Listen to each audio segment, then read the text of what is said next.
श्री सच्चिदानंद सद्गुरु साईनाथ महाराज की जय। సద్గురు శ్రీ సాయినాథుని శరత్ బాబూజీ కీ జై. రమణ పిరియ పురాణము. Walter Keats. భగవాన్ యొక్క కొనియాడదగిన భక్తులలో ఒకరైన వాల్టర్ కీట్స్ హాలండ్ దేశమునకు చెందినవారు. 1985లో వాల్టర్ తన స్నేహితులను తన ఇంటికి ఆహ్వానించి భగవాన్ సూటి బోధపై ఉపన్యాసమును ఇచ్చారు. వారందరూ తిరిగి వెళ్లిపోబోతూ ఉండగా దయచేసి ఆగండి అని చెప్పారు. ఆయన వారికి తాను శరీరమును విడిచిపెట్టబోతున్నానని తెలిపారు. ఊహించండి, ఇది ఏ గుహలోనో తిరువణమలైలోనో కాదు, హాలండ్లో జరిగింది. వాల్టర్ ఒక పెద్ద భగవాన్ ఫోటోను నేలపై నుంచోబెట్టారు. తరువాత ఆ ఫోటో ఎదురుగా ఒక దిండును ఉంచి దానిపై తలపెట్టి పడుకున్నారు. సంతోషముతో చిరునవ్వు నవ్వుతూ చిటికెలో ప్రాణం వదిలేశారు. అక్కడ చేరియున్న వారు వాల్టర్ తల ఫోటోలోని భగవాన్ పాదాలను తాకుతూ ఉండటం గమనించారు. ఒక పూర్తి శరణాగతికి చెందిన జీవితం ఎంత అందంగా ముగిసిందో కదా. వాల్టర్ చాలా ఉత్సాహము, పట్టుదల గల వ్యక్తి. ఆయన విదేహముక్తుడు వదిలివేసినట్లు శరీరమును వదిలివేశారు. హిందూ ధర్మశాస్త్రములు ఆత్మ సాక్షాత్కారమును 2 విధాలుగా పేర్కొంటవి. 1 జీవన్ముక్తి, 2 విదేహముక్తి. ఒక వ్యక్తి జీవన్ముక్తి స్థితిలో ఉన్నప్పుడు ఆయన జీవించి ఉండగానే పూర్ణ చైతన్యంతో ఐక్యమవుతారు. ఆయనను చూసిన జనులు ఆయన సాక్షాత్కారము చెందిన వ్యక్తి అని అంతరజ్ఞానము వలన తెలుసుకుంటారు. అంటే సహజ జ్ఞానము వలన తెలుసుకుంటారు. విదేహముక్తుడు శరీరమును వదిలివేసే సమయములో పూర్ణమైన చైతన్య స్థితిలో ఆనందంలో నిలకడ చెంది శరీరమును వదిలివేస్తారు. మౌంటైన్ ప్యాట్ పత్రికకు సంపాదకునిగా నేను వాల్టర్తో ఉత్తర ప్రత్యుత్తరములు జరుపుతూ ఉండేవాడిని.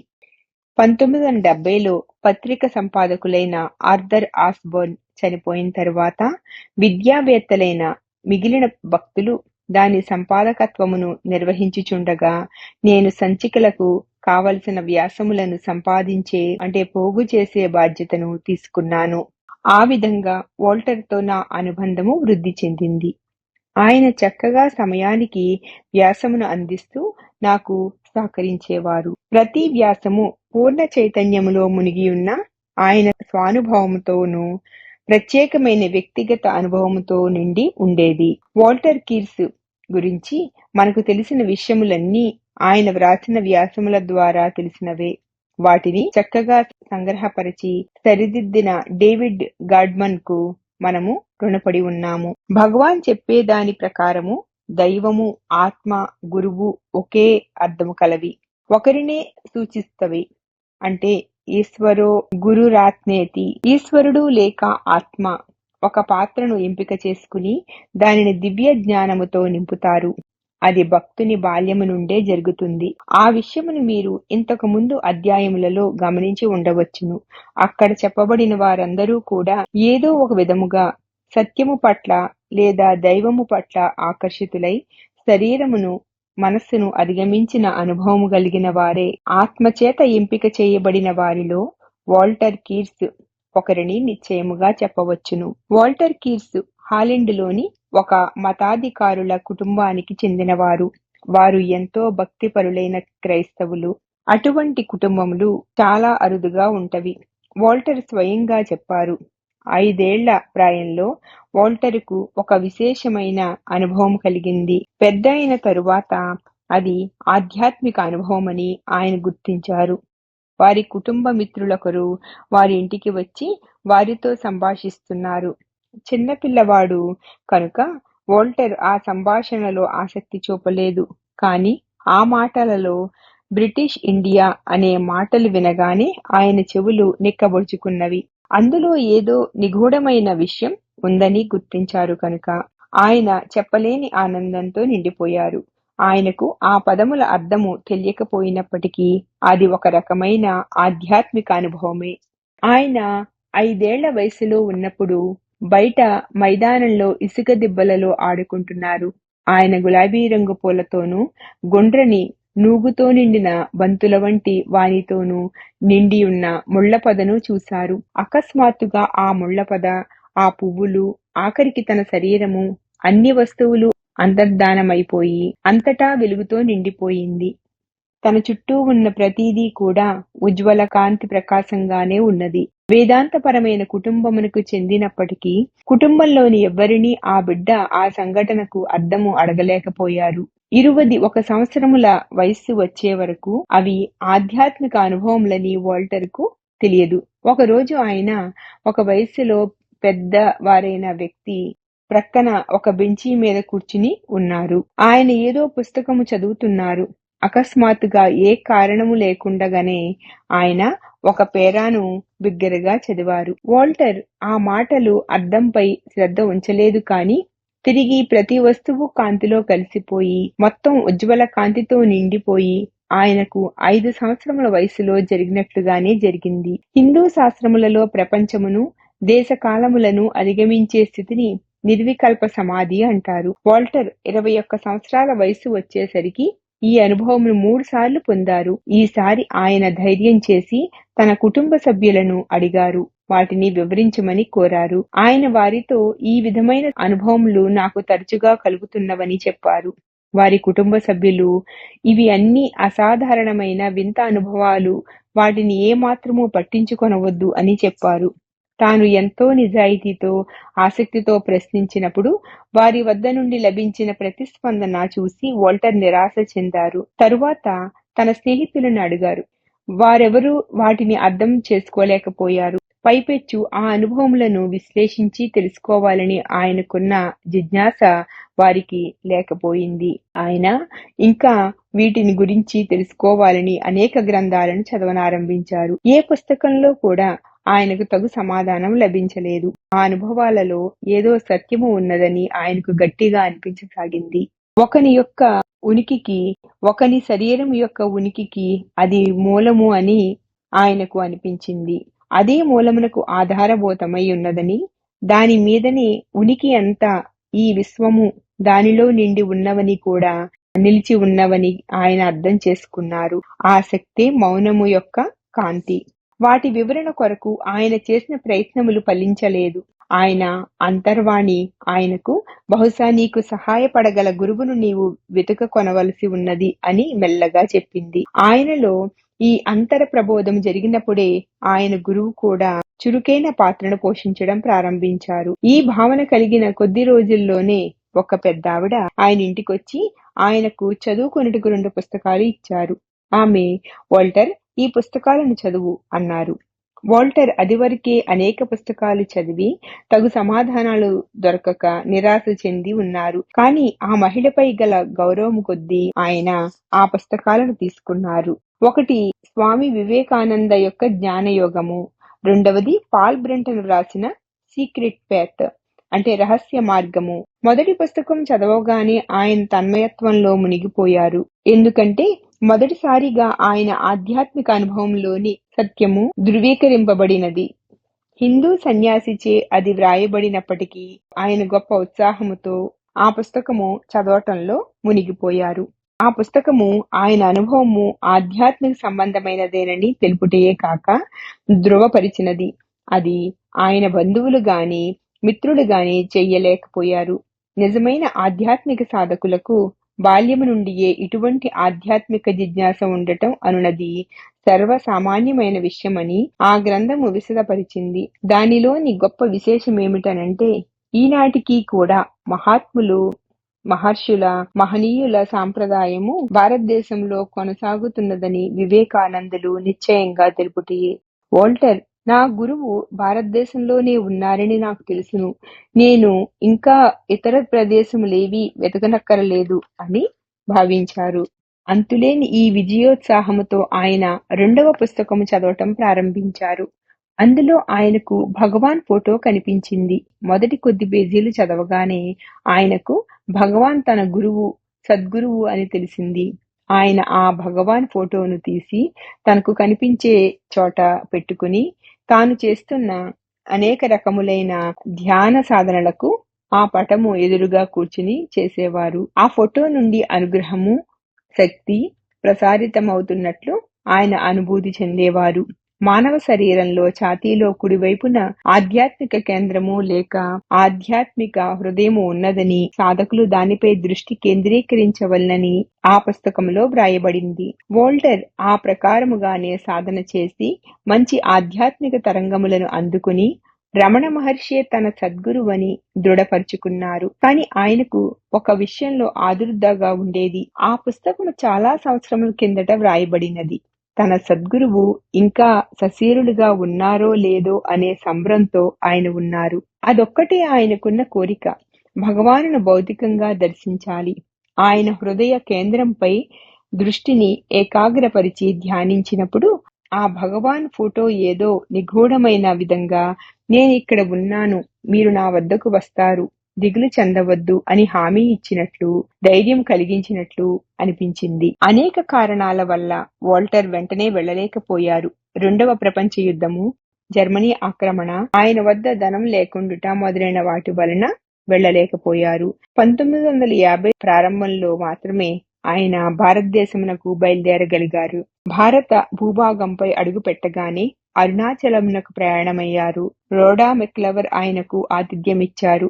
ఆమె ఆయనను భగవాన్ వద్దకు తీసుకుని వెళ్లారు. ఆయన సంభ్రమాచర్యాలతోనూ గౌరవంతోనూ దైవమును కలుసుకొనవలననే తీవ్రమైన కోరికతోనూ ఆశ్రమంలోనికి ప్రవేశించారు. భగవాన్ ఎదురుగా నిలబడినప్పుడు మిక్కిలి ఆనందంతోనూ కృతజ్ఞతతోనూ నిండిపోయారు. ఆయన భగవాన్ ఎదురుగా వెళ్లి, భగవాన్, ధన్యవాదాలు, మీరు నా ప్రార్థనలు అన్నింటినీ అంగీకరించారు. నేను మిమ్మల్ని సశరీరులుగా చూడాలనుకున్నాను అన్నారు. తరువాత ఆయన తాను మొదటిసారిగా భగవానును దర్శించినప్పటి అనుభవమును వివరించారు. తన గదిని హాలుకు కలుపుతూ ఉండే నడువలో, అంటే సన్నని బాట వంటి దానిలో కుర్చీలో కూర్చుని ఉన్నారు. భగవాన్ అక్కడే ఆయన సందర్శకులను, భక్తులను కలుసుకునేవారు. ఆయనను చూడగానే నా శరీరము మొత్తము కంపించనారంభించింది. అది ఇబ్బంది వలననో భయం వలననో కాదు, అది నేను దైవమునకు ఎదురుగా నిలుచుండుట వలన కలిగింది. ఆ గుర్తింపు నన్ను ఎంతగా ప్రభావితం చేసిందనంటే నా శరీరం దానంతట అదే వణకసాగింది. నేను ఇన్నేళ్లుగా నా కలలకు, ఆశలకు, ఆశయాలకు కేంద్రమైన ఆ దివ్యమైన ఉనికిని చూశాను. నేను ఏదో ఒక సామాన్యమైన వ్యక్తి కుర్చీలో కూర్చుని ఉండటం చూశాను అనే నిరాశాపూరితమైన గుర్తింపు గాని, నిర్లక్ష్య ధోరణి గాని నాలో కలిగి ఉండవచ్చును. కానీ నాకలా అనిపించలేదు. నేను భగవాన్ వంక తదేకంగా చూసినప్పుడు దైవమే అక్కడ కూర్చుని ఉన్నట్లు నాకు అనిపించింది. ఆ ఉదయాన్నే ఒక మహోజ్వలమైన కాంతి మానవాకృతిని ధరించి కాంతిని, మంచితనమును ప్రసరింపచేస్తున్నట్లు నాకు అనిపించింది. చాలా కాలం నుండి ఈ చిన్ననాటి విశ్వాసాన్ని నమ్మే పిల్లలకు చెప్పబడే కల్పిత గాథవలే కొట్టిపారేసేవాణ్ణి. అది అంతకుముందు నేను దర్శించిన వాటన్నింటికంటే మహోజ్వలంగా ఉన్నది. భగవాన్ తన దృష్టిని వోల్టర్ వైపునకు మరల్చి మందహాసం చేశారు. ఓ, ఎట్టకేలకు మీరిక్కడికి వచ్చి చేరుకున్నారన్నమాట అనేది ఆ చిరునవ్వుకు అర్థంగా వోల్టర్కు అనిపించింది. తాను హాలెండ్ లో స్వగృహములో ఉన్నప్పటి నుండియే భగవాన్ ఆ ఫోటో ద్వారా తనను నడిపిస్తున్నట్లు ఆయనకు నిశ్చయమైంది. పారవస్యపు తరంగములు నన్ను ముంచెత్తినవి. ఆయన రూపాన్ని చూస్తూ నా కళ్లకు విందు చేసుకున్నాను. నేను అలా చూస్తూ చూస్తూ ఆ కాంతి వెల్లువలో తడిచి ముద్దైపోయాను. చాలా చాలా కాలము క్రిందట దైవము ఒక గొప్ప ఉనికి కలిగి మానవ రూపము ధరించి కాంతిని, మంచితనాన్ని వెదజల్లుతుంటారని విశ్వసించేవాడిని. కాని అటు పిమ్మట అది కేవలము నమ్మకము కలిగిన పిల్లలకు చెప్పబడే కల్పిత గాథగా కొట్టిపారేసేవాడిని. కాని నా చిన్ననాటి విశ్వాసమే సత్యమై నిలిచింది. నాకంటే ఎదురుగా మహోజ్వల కాంతితో తయారైన దేహము ఉన్నది. ఆ తొలినాటి ఉదయం నాకు కలిగిన అనుభవమును నేనెట్లు వర్ణించగలను? దైవమే నా కళ్ల ముందు రూపుదాల్చి నిలిచారు. ఒక మహోజ్వలమైన కాంతిని, ఎక్స్రే కిరణముల వలె సూటిగా చొచ్చుకుని పోయే కాంతిని ప్రసారం చేస్తూ తన ఉనికిని వెల్లడి చేశారు. ఈ కాంతిని గురించి, ఈ అనుభవమును గూర్చి మాట్లాడే ముందు వోల్టర్కు పవిత్రమైన అరుణాచలగిరియే అగ్నిలింగము లేదా తేజోలింగము అనునది తెలియకపోవుటయే ఈ వర్ణనలోని గొప్పదనము. అరుణాచలుడే జ్ఞానమునకు ప్రతిరూపమని సాంప్రదాయము తెలుపుతున్నది. భగవాన్ అదియే ఆత్మ అని రూఢీ చేసినారు. అదే నేను అను చైతన్యము. అది తేజస్సు లేదా అగ్ని రూపంలో ఉన్నది. జీసస్ అగ్ని గురించి మాట్లాడారు. మోజెస్ అగ్ని గురించి మాట్లాడారు. ఎందుకంటే అది స్వచ్ఛమైన జ్ఞానము, అంతర జ్ఞానము. అరుణాచలుడు కూడా అగ్ని జ్ఞానము అయిన గిరి. మానవాళి ఈ జ్ఞానమును మరచుటచే అరుణాచలుడు మానవ రూపమును ధరించి భగవానుగా అవతరించి అరుణాచలము యొక్క సత్యమును నేను అంటే అహం అనబడు శుద్ధ చైతన్యం యొక్క జ్ఞానమును ప్రపంచమంతటా వ్యాప్తి చేయుటకై వచ్చినారు.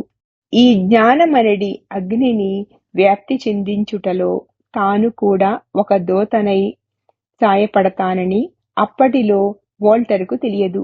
పశ్చిమ యూరప్లో భగవాన్ గురించి తెలిసినది వోల్టర్ వల్లనే. అదే ఆయన కర్తవ్యమైనది. తనకు దాని గురించి తెలియకుండానే ఆయన మాట్లాడారు. ఏ రచయితకైనా సంపాదకునికైనా గురువును గూర్చి అలంకారాలతో కూడిన పరిభాషను ఉపయోగించగల సామర్థ్యం ఉంటుంది. వోల్టర్ నేను పలికే ప్రతి మాట నా నిజమైన స్వానుభవం నుండి వచ్చినదే. నా మెదడులో నుండి వచ్చేది కవిత్వము వ్రాయలేదు.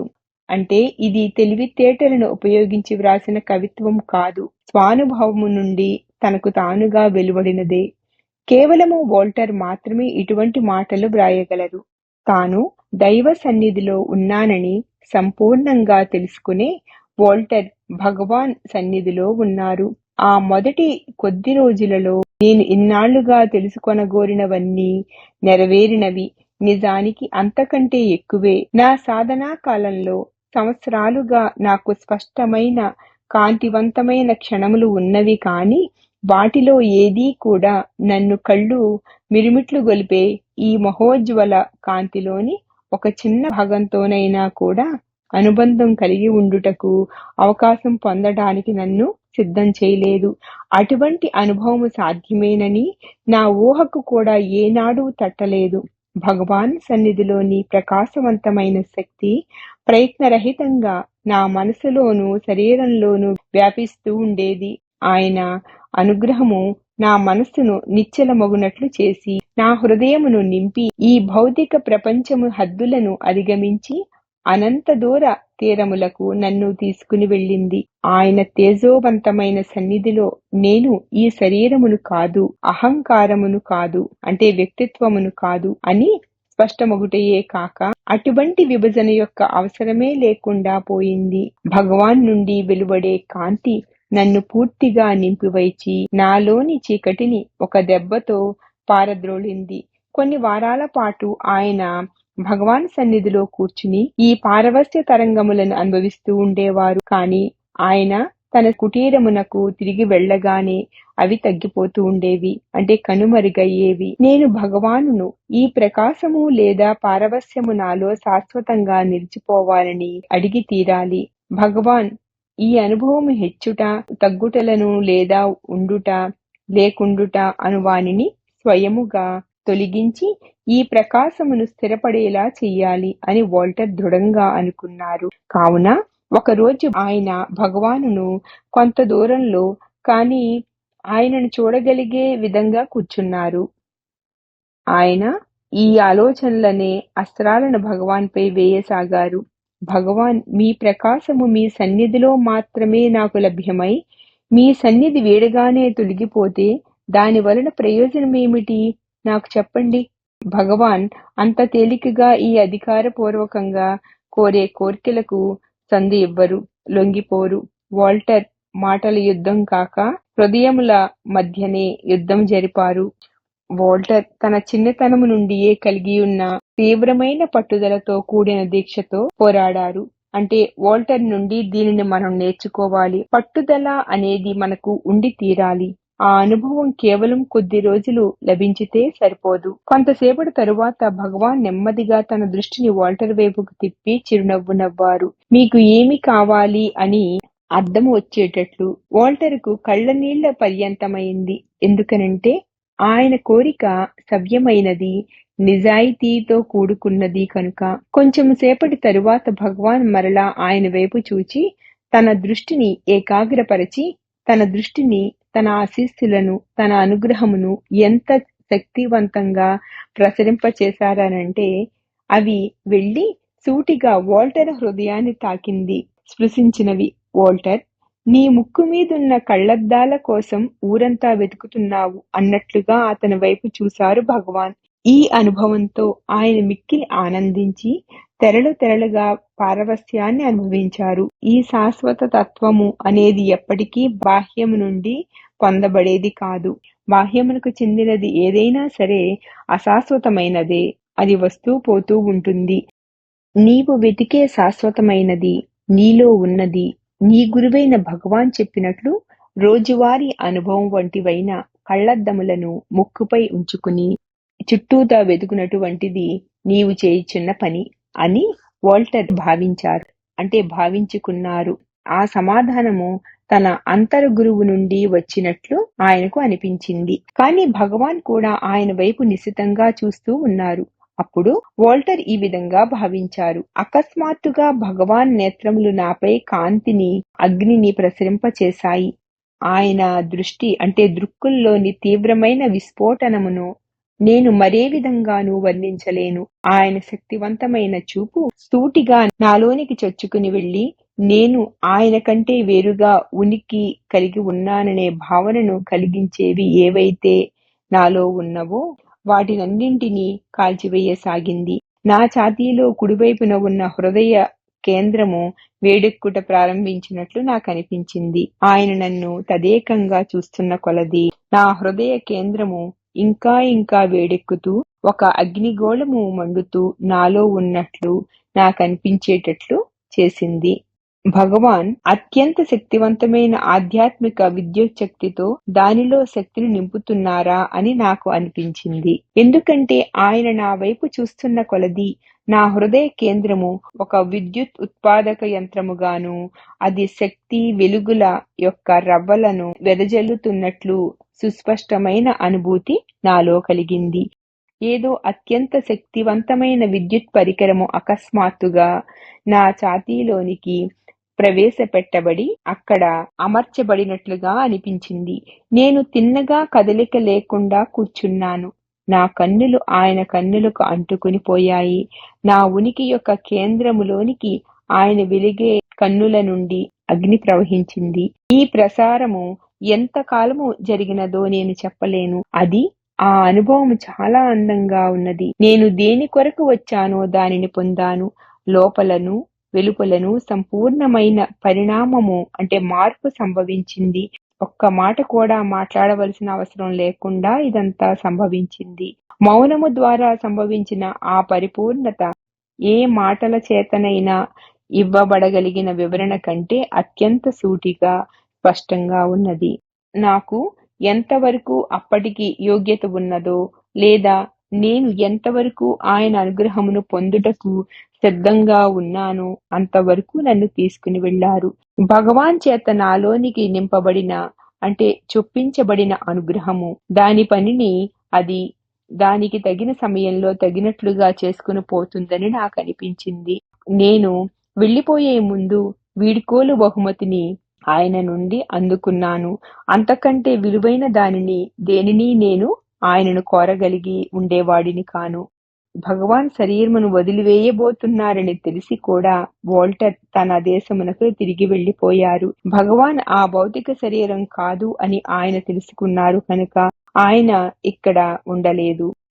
భగవాన్ హృదయము నుండి ఎల్లవేళలా వెలువడే కాంతి వెల్లువ తరువాత ఆయన భారతదేశానికి వచ్చి కేరళలోని ఒక గురువు వద్ద కొన్ని సంవత్సరాలు ఉన్నారు. కానీ ఎల్లవేళలా భగవాన్ ఆయనకు వెన్నెముకగా వెన్నుదన్నుగా తన అన్ని కార్యములను ఆధారభూతమై నిలిచారు. 1970 దశకంలోను 1980 దశకంలోను ఆయన విసర్గ దత్త మహారాజును సందర్శించి ఆయన అద్వైత బోధను వింటూ ఉండేవారు. అయినప్పటికీ తన సద్గురువైన భగవానును ఆయన అంటిపెట్టుకునే ఉండేవారు. తన హృదయంలోని అంటే చైతన్య ప్రకాశముగా ఆయన తన సద్గురువు రమణులను భావించేవారు.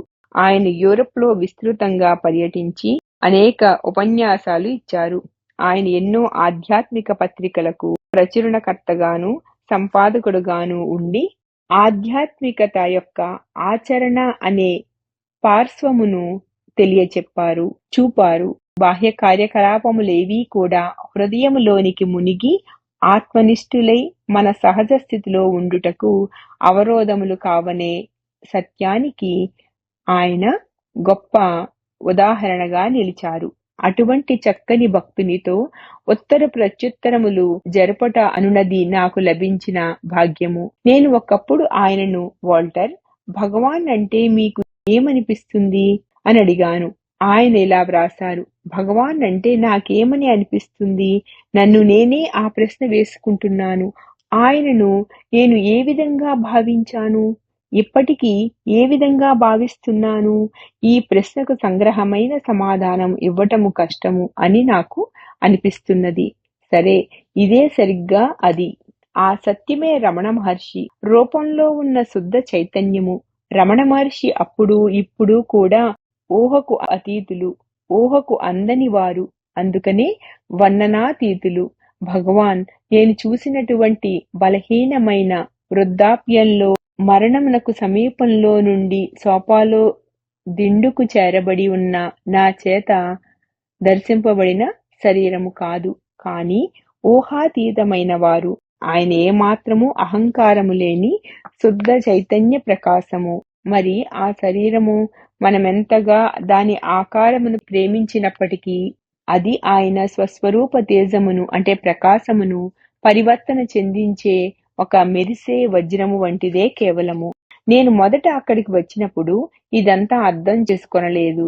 నాకు ఆయన ఒక దివ్య పురుషుడు. నాకు ఆయనను యేసుక్రీస్తుతో గాని బుద్ధునితో గాని పోల్చాలని అనిపించేది.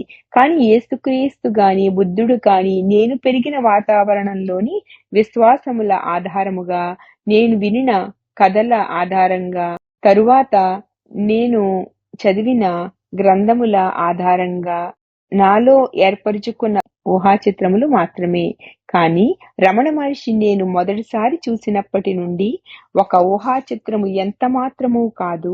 ఆయన నా జీవితమనే భ్రమను కొద్ది నిమిషములలో ఒక్క మాటతో కూడా నిమిత్తం లేకుండా విస్ఫోటనము చెందించిన బాంబు వంటివారు. ఆయన ప్రసిద్ధి చెందిన ప్రశ్న నేను ఎవరును అనునది వెంటనే కొత్త రూపమును సంతరించుకున్నది. కేవలము 3 లేక 4 సంవత్సరాల తర్వాత మాత్రమే ఆయన మౌనము యొక్క పూర్తి ప్రభావము నాకు ఏమి తెలియజెప్పిందో స్పష్టమైనది. నా స్వంతము అనే 2 మాటలు సమస్యను సూచిస్తున్నవి.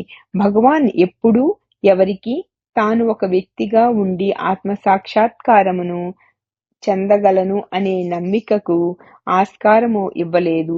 ఆయన మనలోని చాలా మందికి సూచించిన సాధనకు ఇరుసు అంటే అక్షము లేక కేంద్ర బిందువు. ఈ ప్రశ్నలు అడుగునదెవరో పరిశీలించండి అని కోరుటయే. ఇక్కడకు ఆయనను చూచుటకు వచ్చిందెవరు?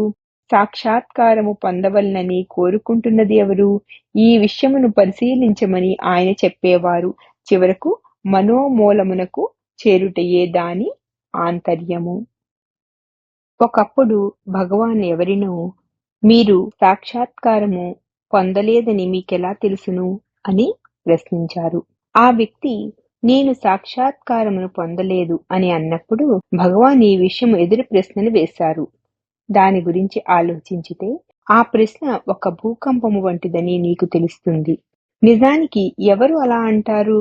కాబట్టి ఈ ప్రశ్నను గురించి సుదీర్ఘంగా ఆలోచిస్తే అంటే విచారిస్తే ఆత్మ ఎప్పుడూ తెలియబడే ఉన్నది అనే సరళమైన సూటి అయిన భగవాన్చే చెప్పబడిన సత్యమును ఒప్పుకుని తీరవలసినదే. ఇంద్రియముల ద్వారా గాని మనసు ద్వారా గాని గ్రహింపబడిన ప్రతి విషయము చైతన్యములోని ఒక కదలికగానే చూడబడినప్పుడు గ్రహించబడిన ప్రతిదీ కూడా ఈ స్పష్టత యొక్క వైభవమును స్తుతిస్తుంది. సముద్రంలోని అల సముద్రము యొక్క పాట వలె కనపడినట్లు ఇంద్రియముల ద్వారా గాని మనసు ద్వారా గాని గ్రహింపబడిన ప్రతి విషయమును చైతన్యములోని ఒక అలవలే చూడగలిగితే ఆ క్షణము నుండి గ్రహింపబడిన ప్రతి విషయము కూడా ఈ సత్యాన్నే స్పష్టపరుస్తుంది.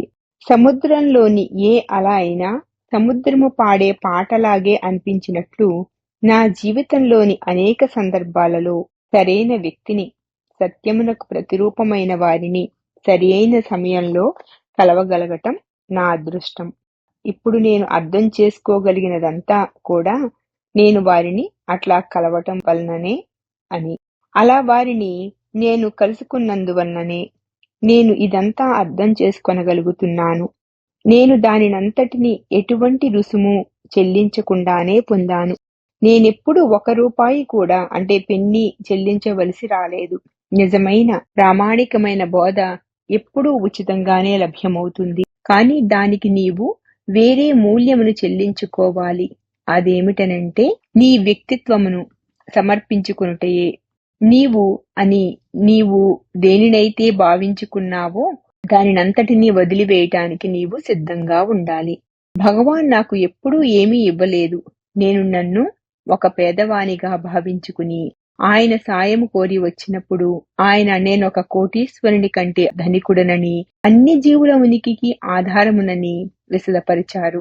భగవాన్ నా నుండి ఏమీ కోరలేదు. కనీసము ప్రేమ, గౌరవాలను కూడా.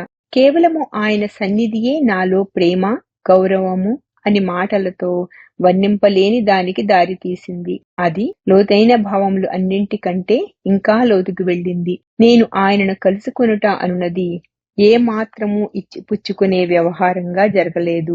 చాలా కాలము పాటు ఆయన నాకు తన ప్రేమను ఇచ్చారు, నేను ఆయనకు నా హృదయమును ఇచ్చాను అని భావించినప్పటికీ అది సత్యము, భ్రమ. పరస్పరము ఎదుర్కొనుట వంటిది. అందు భ్రమ నిలవలేకపోయినది. అది తుడిచిపెట్టుకుని పోయింది. ఆయన అది అలా పోవాలని కోరుకోలేదు. ఆయన దేనిని కోరుకుండానే నన్ను ఉన్నవాడిని ఉన్నట్లుగానే స్వీకరించారు. ఆయన నన్ను మార్చాలని కోరుకోలేదు.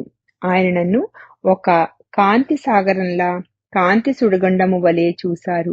ప్రకాశించే సత్యమే అయిన ఆయన నా భయములను, కోరికలను పోగొట్టి నా ఊహాజనితమైన లేదా కల్పితమైన వ్యక్తిత్వమును సుసంపన్నమును చేసుకోవాలనే కోరికను కూడా నేను వదిలించుకోగలిగినట్లు చేశారు.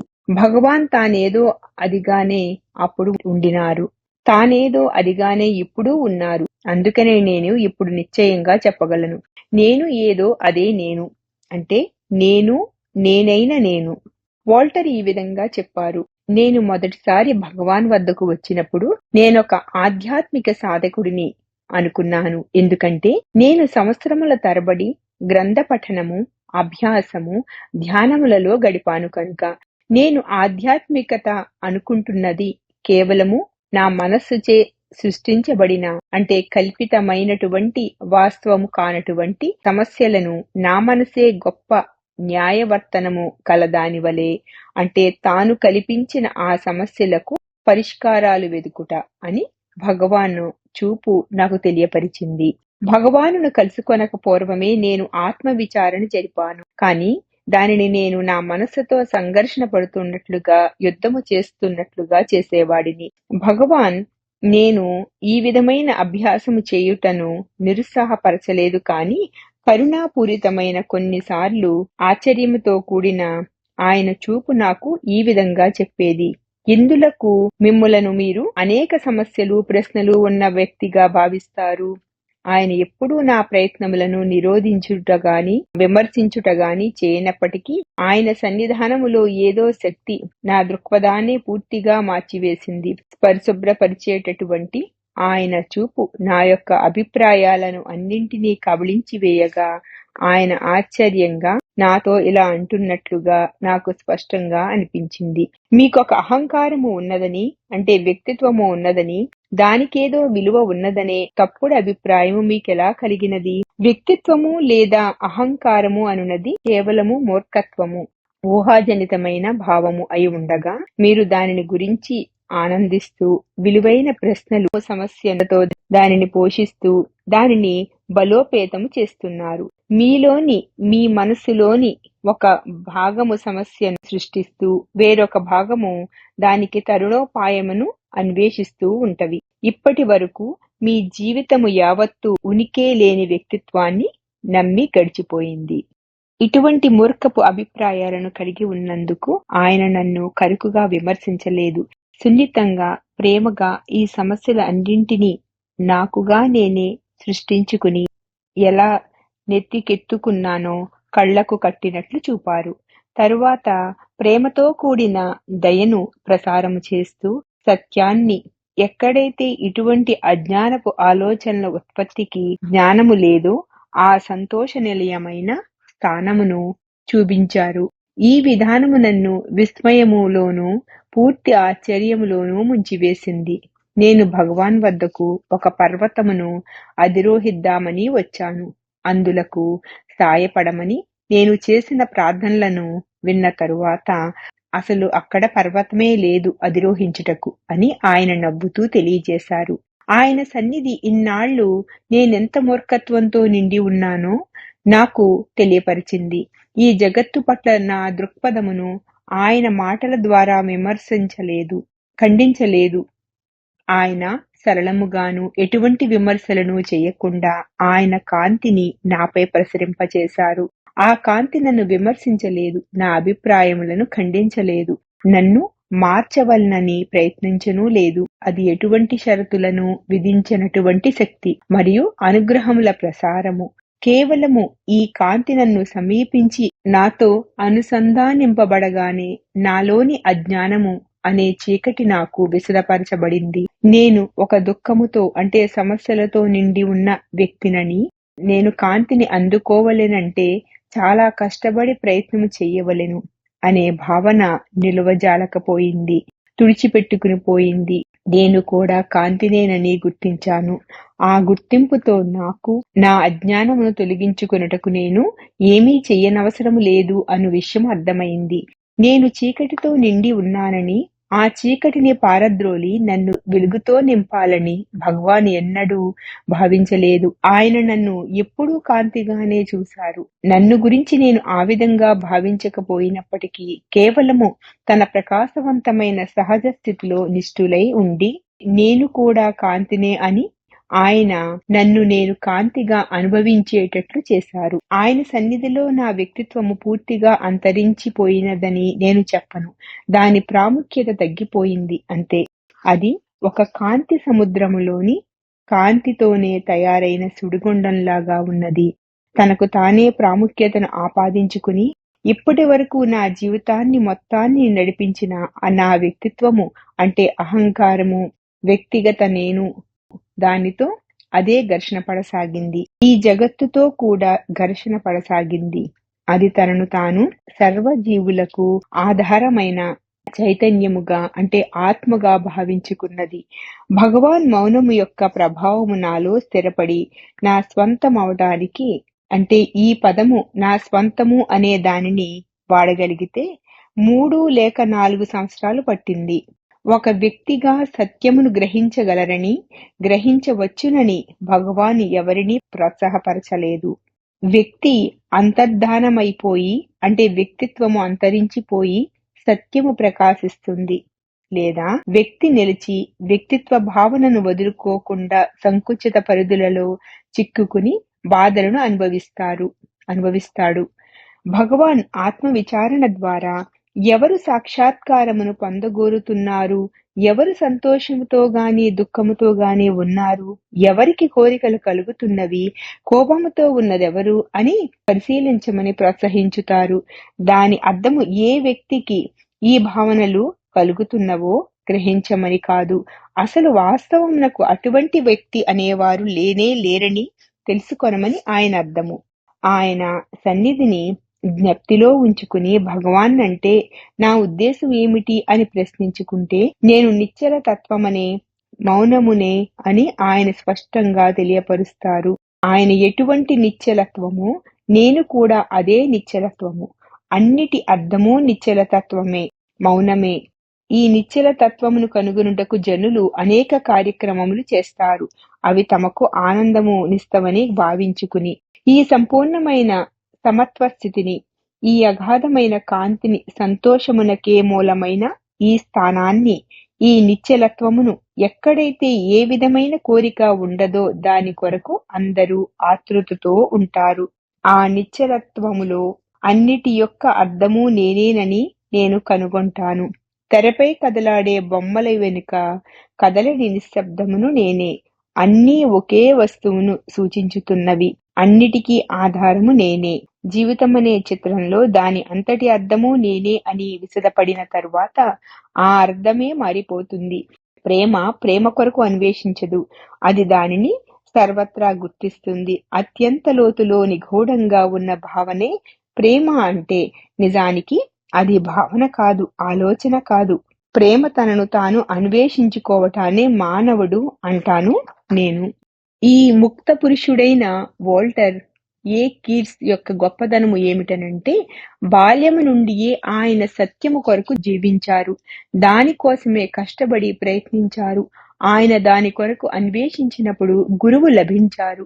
సీక్రెట్ పాత్ అంటే రహస్య మార్గము అనే పుస్తకంలో ఒక వాక్యము ఈ విధంగా ఉంటుంది: ఎప్పుడైతే శిష్యుడు పరిపక్వము చెంది సిద్ధంగా ఉంటాడో అప్పుడు గురువు ప్రత్యక్షమవుతారు. వోల్టర్ చేసినట్లుగానే మనము కూడా అంతర్ముఖమవుదాము.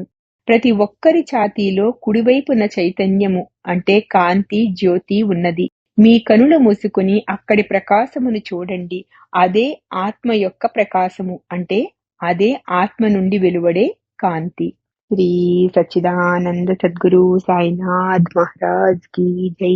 सद्गुरु श्री साईनाथ मुनि शरत बाबूजी की जय.